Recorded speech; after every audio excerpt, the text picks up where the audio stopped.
स्वागत करछि आज मोस्ट इम्पोर्टेंट वीडियो को देखंतु। आज आमे पढ़िबा अनुवादर प्रकार भेद। प्रीवियस क्लास रे आमे पढ़िथिले अनुवादर संज्ञा एवं स्वरूप। देखंतु आपण मानकर एग्जाम मध्ये आपण मानकु माने हाथ रे बहुत कम समय रहला।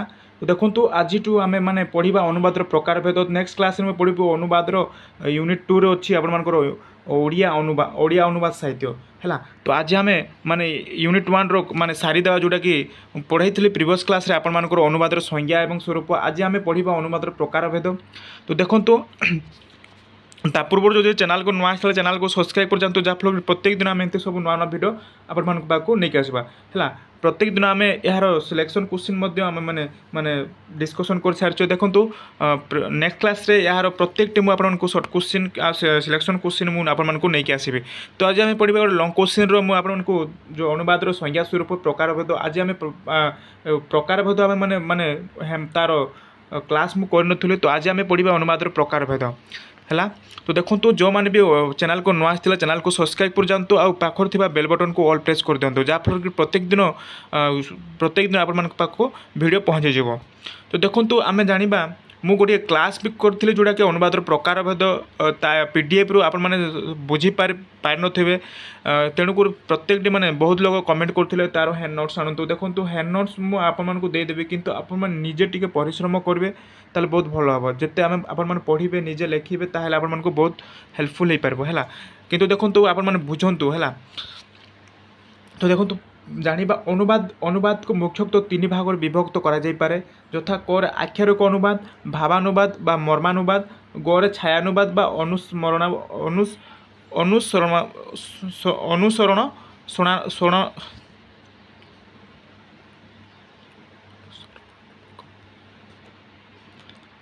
अनुसरणात्मक अनुवाद है। प्रथम जानिबा आख्यायिक अनुवाद कौन।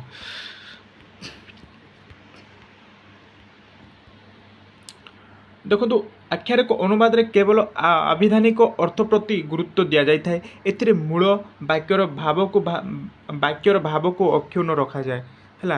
यही अनुवाद रे केवल आविधानिक अर्थ प्रति गुरुत्व दि जाए। आविधानिक जहाँ आम माने जो आख्यायिक जहाँ अनुवाद जो लेखाटा जो अनुवाद करूँ आख्यायिक अनुवाद प्रति गुरुत्व दि जाए। एथिरे मूल वाक्यर भाव को है। वाक्यर भाव को वाक्यर दुई थर लिखी गोटे थर भला एटारे मूल वाक्यर भाव को अक्षुण्ण रखा जाए। तो फल एथिरे भाषा विन्यास बा भाव संहित प्रति अनुवादर सृष्टि है। अनुवादर दृष्टि सुदूर प्रसारी न हो संकीर्ण हो जाए।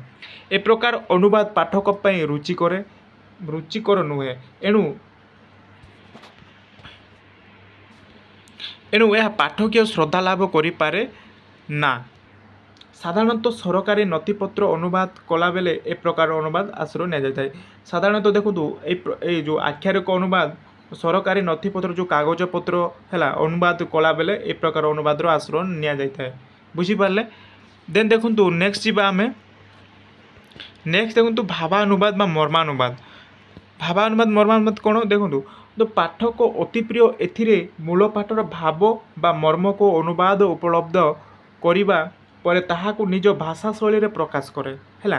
तो पाठक अति प्रिय एथिरे मूल पाठर भाव मूल पाठर जो तांकर प्रथम पाठ जहाँ से माने लिखिचंती भाव बा मर्म को अनुवाद को उपलब्ध करिबा परे ताहाकु निज भाषा शैली रे प्रकाश करि पारे।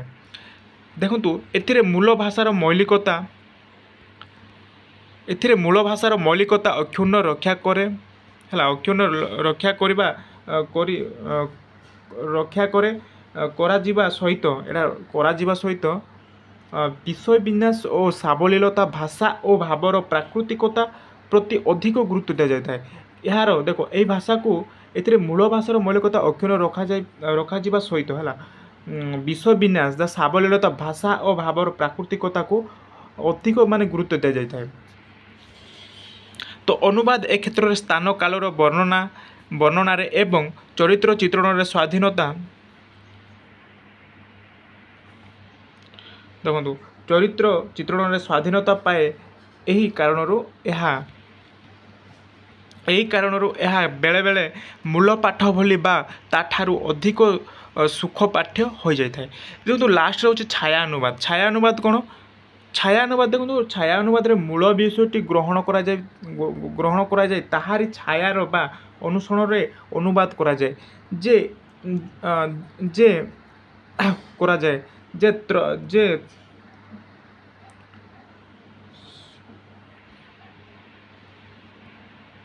ଦେଖନ୍ତୁ କରାଯାଏ ଏ କ୍ଷେତ୍ରରେ, ଏଇଟା ହେବ ଏ କ୍ଷେତ୍ରରେ ଅନୁବାଦର ପୂର୍ଣ୍ଣ ସ୍ୱାଧୀନତା ଥାଏ ଏବଂ ସେ ନିଜ ଇଚ୍ଛା ମୁତାବକ ଯୋଗ ବିଯୋଗ ଅଳ୍ପୀକରଣ ଓ ବିସ୍ତୃତୀକରଣ ପ୍ରକ୍ରିୟାରେ ଅନୁବାଦ କାର୍ଯ୍ୟ ସମ୍ପନ୍ନ କରିପାରେ। ହେଲା, ଦେଖନ୍ତୁ ଏହା ଥିଲା ଆପଣମାନଙ୍କର ଅନୁବାଦର ପ୍ରକାରଭେଦ। ମାତ୍ର 3ଟି ଆପଣମାନେ ଲେଖିପାରିବେ। ମୁଁ ଆପଣମାନଙ୍କୁ ଗୋଟିଏ PDF ପଢ଼େଇଥିଲି, ତାହିଁରେ ଆପଣମାନେ ଏଡ଼୍ କରିକି ବି ଆପଣମାନେ ଲେଖିପାରିବେ, କିନ୍ତୁ ଆପଣମାନଙ୍କୁ ସହଜ ହେବ ଯେକୌଣସି 3ଟି କିମ୍ବା 4ଟି 5ଟି ଲେଖିଲେ ବହୁତ ଭଲ ହେବ। କିନ୍ତୁ ଆପଣମାନଙ୍କୁ ଗୋଟିଏ PDFରେ ମୁଁ ଆପଣଙ୍କୁ ଦେଖାଇ ଦେଉଛି। ସେହି PDFରେ ମାତ୍ର 3ଟି ଦିଆଯାଇଥିଲା, ତ ସେଠିରୁ ମୁଁ ଆପଣଙ୍କୁ ଏହା ସହଜରେ ବୁଝିବା ପାଇଁ ଆପଣମାନଙ୍କୁ ଏଠାରେ ନେଇକି ଆସିଛି। ତ ଏହା ଥିଲା ଆପଣଙ୍କର ଅନୁବାଦର ପ୍ରକାରଭେଦ।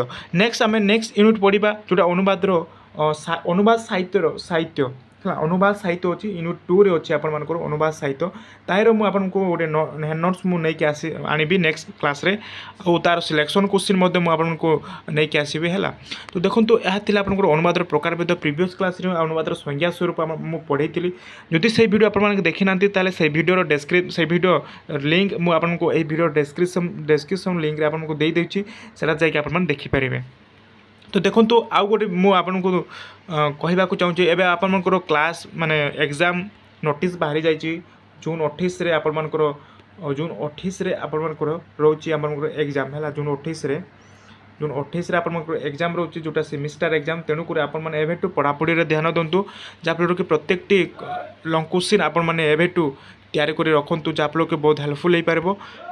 ତେଣୁକରି ଆପଣମାନେ ଏବେଠୁରେ ପଢ଼ାପଢ଼ିରେ ଧ୍ୟାନ ଦିଅନ୍ତୁ। ହେଲା, 28ରେ ଆପଣଙ୍କର ଏକ୍ଜାମ୍ ହୋଇଯିବ। ଆଉ ଏବେ ଆପଣଙ୍କର ସମର ଭ୍ୟାକେସନ୍ରେ କିଛି କାମ ନାହିଁ, ତ ଆପଣମାନେ ପଢ଼ାପଢ଼ିରେ ଧ୍ୟାନ ଦିଅନ୍ତୁ। ଦେଖନ୍ତୁ ମୁଁ ପ୍ରତ୍ୟେକଟି ଆପଣମାନଙ୍କୁ କ୍ଲାସ୍ କରିବି, ମୋତେ ଟିକେ ଟାଇମ୍ ମିଳୁନି, ସେଥିପାଇଁ ମୁଁ ଆପଣଙ୍କୁ କ୍ଲାସ୍ କରିପାରୁନି। ତ କମେଣ୍ଟ ବି ଆସୁଥିଲା କି ଅନୁବାଦର ନେକ୍ସଟ କ୍ଲାସ୍ କରନ୍ତୁ।